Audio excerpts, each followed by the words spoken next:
back at you with another one. It's Goji time once again.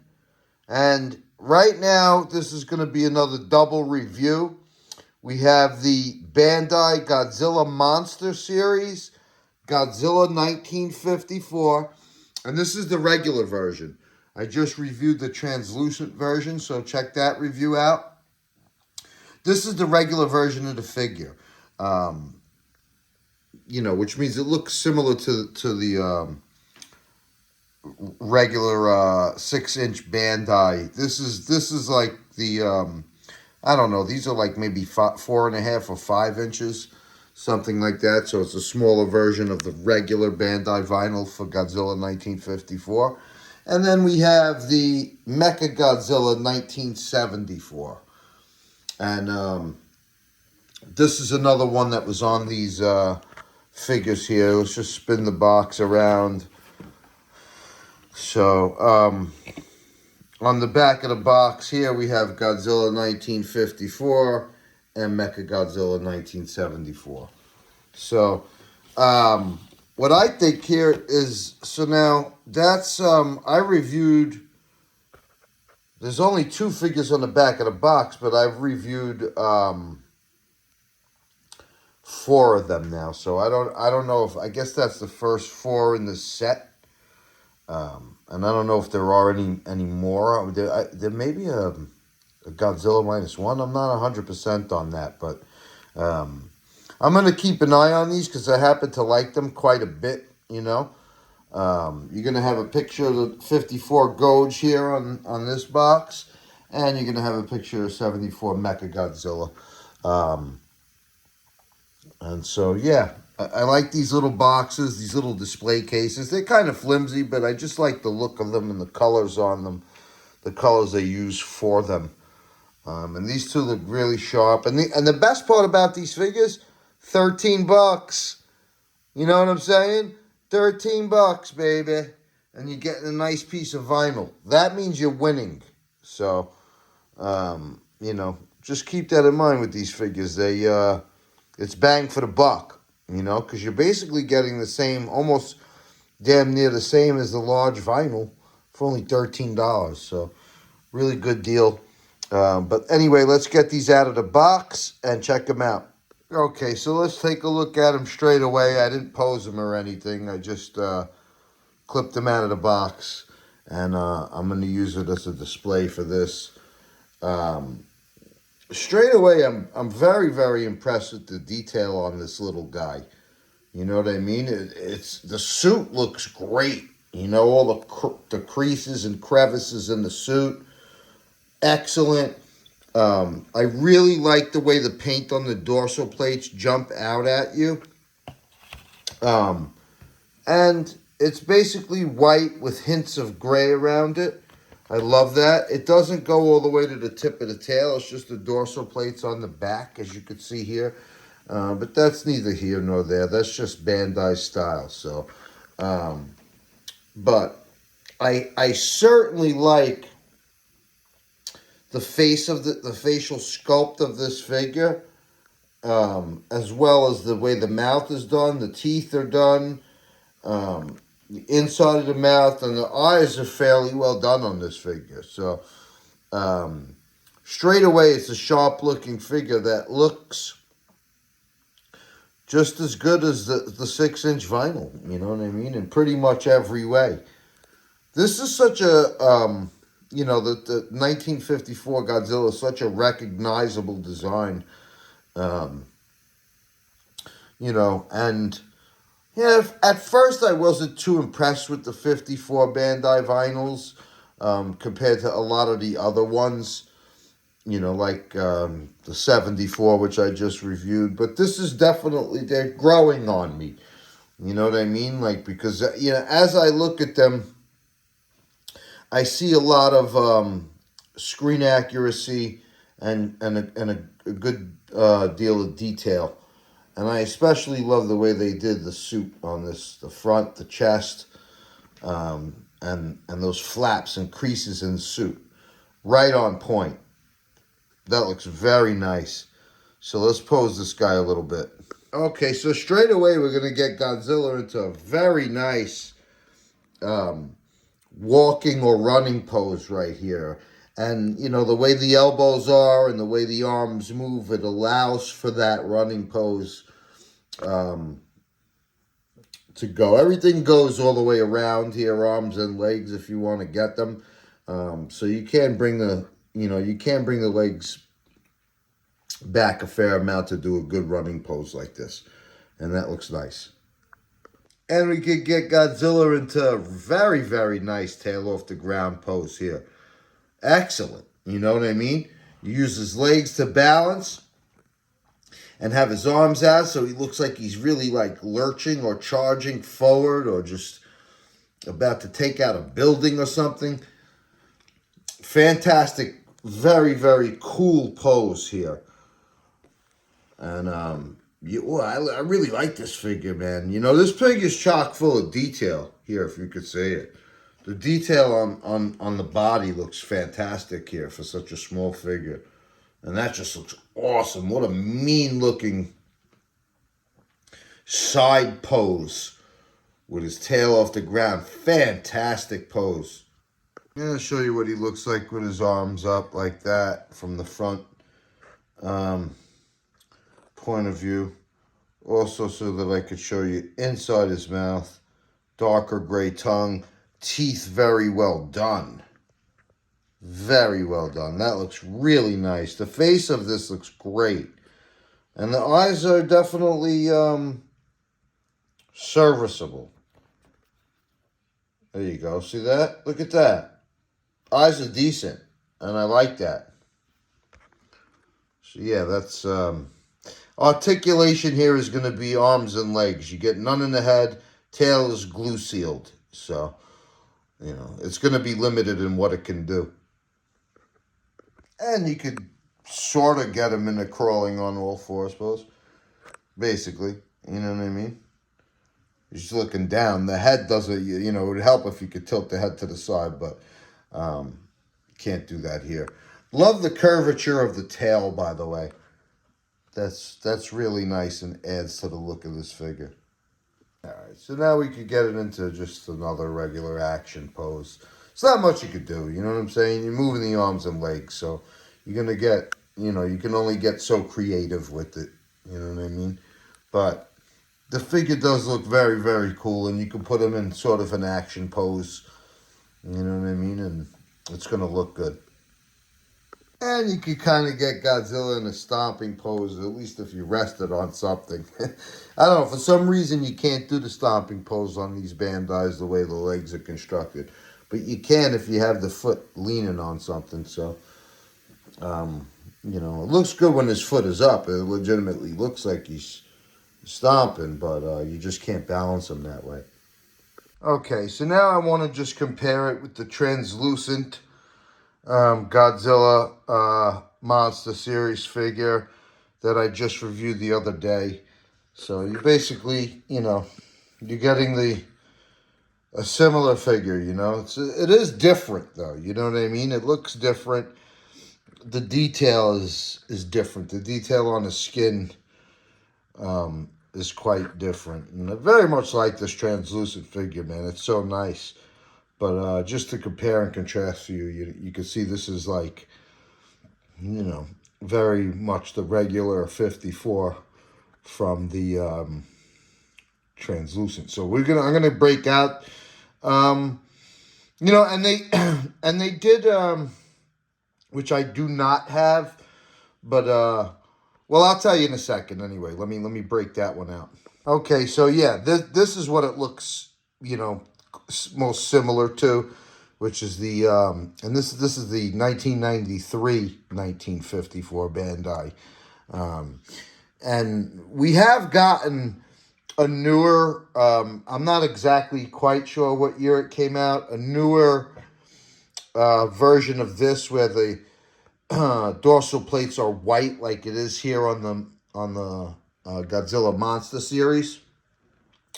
But this is, closest in terms of gray. It's not like dark black like the G15 green, the green tag. So Which makes me think I might want to get the newer version of this with the white dorsal plates on the 6-inch as well. But this is what it most closely compares to, and you can see it's, of similar detail all over the place.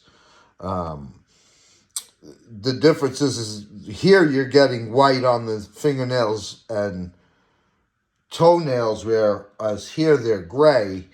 And this one you get two different shades of gray on the dorsal plates, where this one is white. So, but they do have a 6-inch that's more similar to this one, a newer version of it where the dorsal plates are white. Might have to get a hand on that and review it. But yeah, these two look very nice. And you can see it's basically the same damn sculpt. You know what I mean? So kudos to Bandai for this little mini Godzilla Monster Series. I like this mini vinyl for $13 a pop. Awesome. How can you go wrong, really? All right, so that's going to about wrap it up on this guy. I definitely recommend this figure for $13. You're getting a nice piece of vinyl for $13. You know what I mean? With very, very nice detail, serviceable eyes, good teeth, good tongue inside of the mouth. Dorsal plates are a cool white. I like this little figure, man. Definitely, definitely dope. All right, so let's move on to Mecha G. All right, let's go. So, the same way the 1974 Mechagodzilla suit is my favorite Godzilla, 1974 Mechagodzilla 1, the original Mechagodzilla, is my favorite Mechagodzilla design. This, I think, is the most imposing looking design of Mechagodzilla. It's the scariest looking. It's the creepiest looking on screen. This guy definitely scared me as a little kid. And I just, love the whole bucket of bolts look to this Mecha G. And man, this little piece of vinyl is just chock full of detail and looks so good. You know what I mean? It's about as screen accurate as you could almost get, except in certain places, it's a smaller figure, so I'm sure they're not going to go too in detail, but a surprising amount for a small figure like this. And you can see it, from his legs to his torso right here, to the very nice face. Maybe, let's see, you don't see the missiles on the inside of the mouth. That's about, that's one of the things that's missing. As far as the thing that shoots the beam on his chest, that's not there also. But I mean, as far as everything else, the detail is right there, and it looks great, man, especially for a little miniature piece of vinyl like this. I happen to love this. Like I said several times, I love this movie. It's one of my favorite Godzilla movies, and brilliant, man. After a stretch of Showa movies where we got living kaiju, how smart was it for them to make a Mecha Godzilla?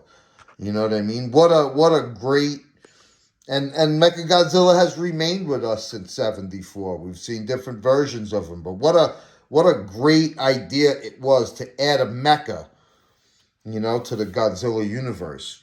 And this is the first iteration of him, you know what I'm saying? Just created by the aliens, the space aliens, to defeat Godzilla. And it's great, he's in the beginning of the movie, he's disguised as Godzilla,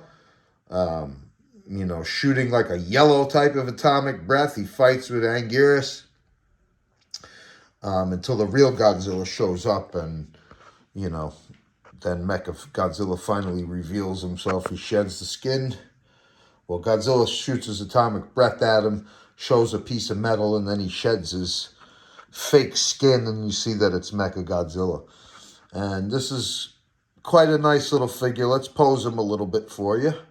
Okay, so I just put his arms up here, because unfortunately with this figure, we're just going to get arm articulation. We're not getting any articulation in the legs. We're not getting any articulation in the tail or the head. So, you know, this is basically, you're buying this for the look, the detail on the vinyl, the pretty damn near good, very good screen accuracy here, and that's about it. You could get away with moving the arms some, but, you know, still looks great, you know what I mean? And will look great on the shelf. So, and for $13, it's well worth it, you know what I mean? You don't have to always buy figures for articulation, really, you know, because most of the time you're not posing them like that. You put them in one type of pose and you're putting them on the shelf. So this looks very nice. And you could have him with his arms all the way up like that. Of course, they do a 360. And yeah, this is what you're getting, basically. You know, I can't pose this a ton of ways for you guys. You know, because it's just arm articulation. So there's only so much you get. But really, really nice looking figure. Sharp looking. You have him with his arms like that, almost like he's, you know, just set to take off and fly. Because Mechagodzilla does fly. Carries, you know, the proton breath. Proton scream, I guess they call it now. Well, that's what they called it in the Monsterverse, the proton scream. But and he's got a beam that he shoots from his chest. He's got missiles in his mouth. He's got missiles on his fingertips that he shoots out. And this is really nice. Also, you can see the back here. The dorsal plates and the tail are done very well. I love the last dorsal plate on the bottom of the tail. Yeah, man, this figure's about the detail, bro, and it's chock full of it, and it looks really nice. You can see all of the nuts and bolts, you know, around them. So simple this Mechagodzilla looks like. It's like they took two garbage cans and, you know, bolted them together. It's just such a unique look to create such a terrifying looking kaiju, you know. And they've changed the design over the years, but to me, this is still the most eye-catching and the scariest looking one. I would love it if they like went back to this design, but a CGI version of it. That would be so cool. But yeah, this looks great. I'll compare them with the only other Mecha G vinyl that I have here, which is the Bandai Creation. And it's different from the Bandai, even from the 6-inch, where, you know, they have his arms down like that, where this one has his arms out. So, you know, like I pose him looking like that, like he's shooting, looking to the side, shooting off his missiles, which, you know, you can't really do with this guy. You could just make him look to the side, but kind of nice to have that contrast. I definitely need a few more Mechagodzilla, you know, figures. I have, you know, the Playmates, two of the Playmates, the regular one and the Battle Mechagodzilla, and I have the SH Monster Arts. But I plan on getting more. I need the actual Bandai 6-inch vinyl of the 74. I definitely need to get that, and the Battle version of the SH Monster Arts, which has the more red around it. But you know, you could see in these two here, you know, like you have this in orange like it was in the movie. Here it's just silver. You have, you know, darker gray painted here for that grate on his throat, where here it's just more of a light gray, like the rest of it. So, you know, there's certain things that are a little bit different, but, you know, you have the other orange right here. Here it's gray. So, you know, it's not 100% accurate, but the look of it is, you know what I mean? Even if some of the colors are not right here and there, but very, very nice. I'm really excited to have these two. Okay, so there we have it. That's going to wrap up another one, folks. You know what I mean? These are, you know, these type of figures, the reviews are not going to be as long. That's kind of why I do a double review for these, because, it, like I said, it is limited articulation. The head and tail don't move on this one. You only got arms and legs. Here, all you got are the arms. Head don't move, legs don't move, tail don't move. But as you can see, just from looking at it, both very, very cool little pieces of vinyl, which I do recommend. 13 bucks, get these two. If you like them, go get them, you know. And subscribe to the channel, like the goddamn video. And I will be back at you with another one soon. I got a special one next, baby. Let's go.